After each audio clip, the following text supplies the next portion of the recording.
The final frame then before the mid-session interval. John Higgins having taken a 2-0 lead, winning both of those frames against the run of play. The second on the final black after he trailed by more than 50 points with the reds not ideally placed. Mike Dunn should really have won those opening 2 frames, but an excellent break of 74 has got the underdog on the board. So this another big frame. If Dunn could level the match, that would give him a real boost going into the 15-minute break.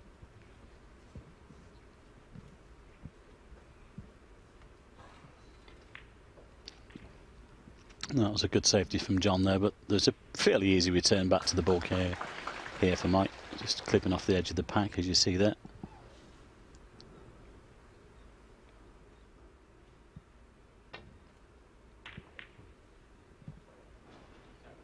Well, the reds are opened. And he has a shot at this red on the right-hand side. It's not easy. We might see John take this on.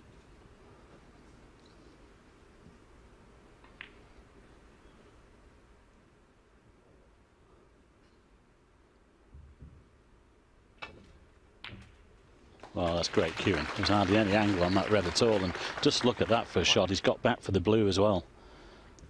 That was top draw. Magnificent cueing from Higgins, and well, perhaps he has been galvanised by Mike Dunn's response in that third frame. Break of 74.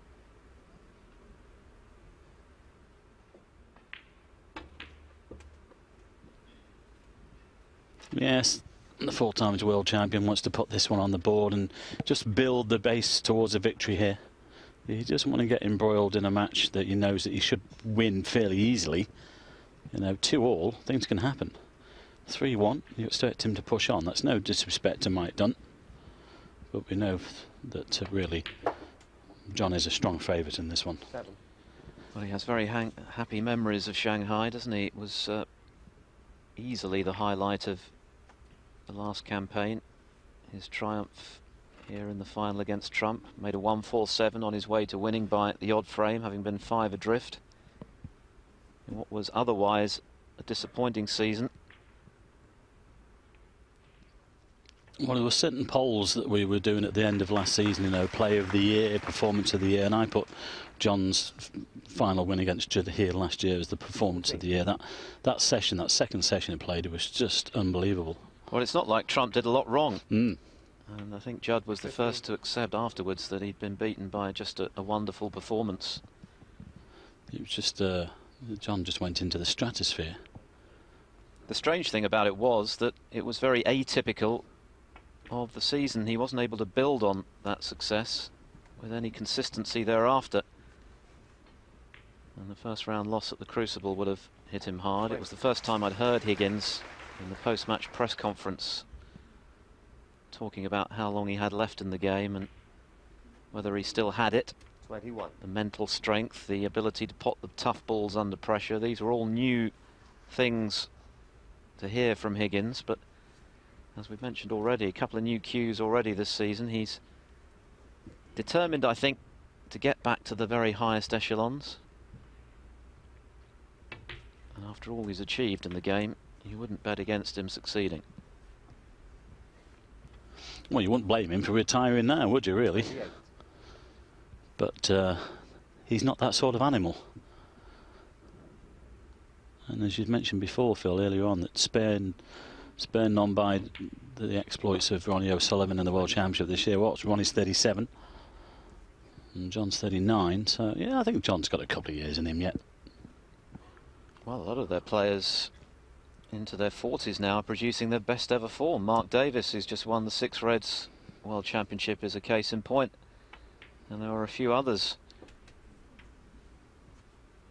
Age not necessarily a barrier to success. I think Stephen Hendry retired, what was he, 42, wasn't he, when he retired? 41, 42. He just felt that he couldn't produce that high level on a consistent basis anymore. And he's one of those sort of people, Phil, that he didn't just want to make up the numbers, did he? If he couldn't perform at the highest level, he thought, well, that's it then. And I think even more significantly for Hendry was the fact that he actually hadn't done it for many years. If you think that the last of his world titles came in the previous century, Yeah. And he hadn't won one of the big three in the current millennium. That will give you some idea about how Hendry's level had dropped from his golden days.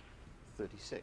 I don't think it was so much an age thing as the fact that it had been a long time, a very long time, since he'd won a really big title, and I think he got fed up of coming second best because it's so alien to him. Well, at the end of the day, you've got to admire him for his honesty. Yeah, well, I think for my money, still the greatest of all time. You only have to look at the stats to see that. O'Sullivan would be regarded as the greatest natural talent, but Hendry surely the greatest winner. Now there's some delicate finger work required from Paul Collier to get that pink directly in a line with the black, and it's spot.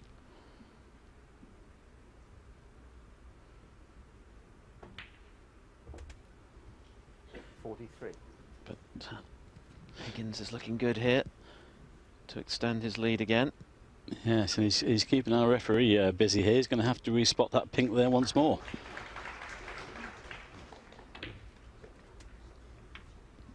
Won't thank him for that. All the other spots taken, so it has to go as near as possible to its spot. A direct line.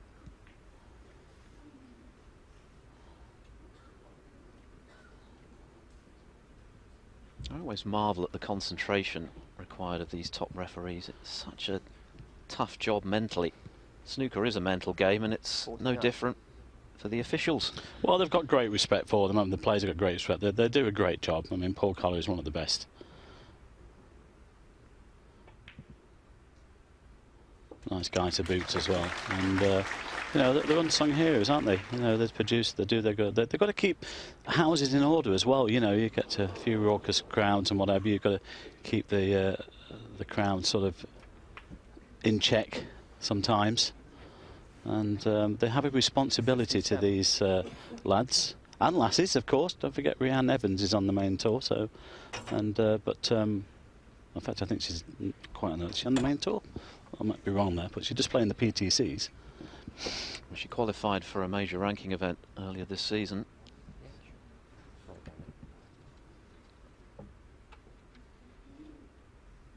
By a distance, the best female player in the world right now, Rhiannon Evans. Looking to make her mark in the men's professional game.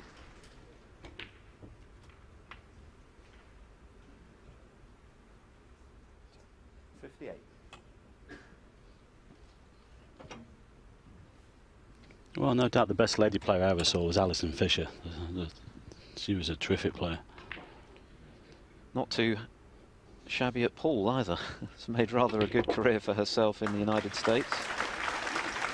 What a shot that was from Higgins. This looks like being a big one.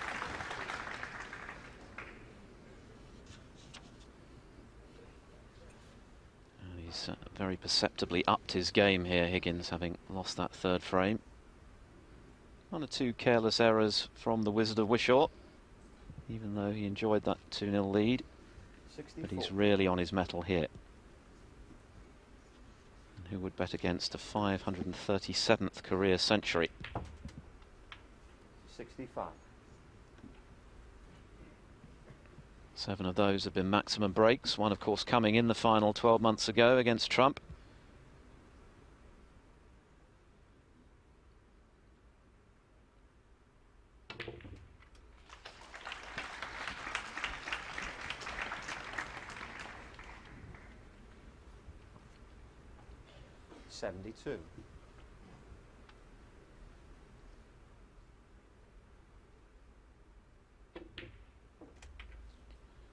Well, that was frame ball. 73.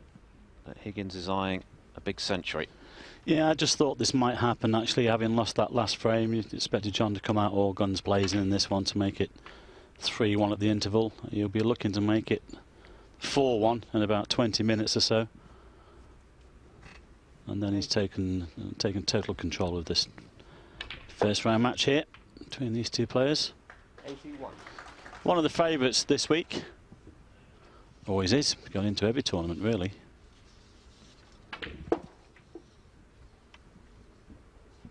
Mark Davis or Ali Carter awaits the winner of this one. And potential, as Mike mentioned earlier, of Stephen Maguire or perhaps Matthew Stevens. 87. So a pretty tough top half of the draw there.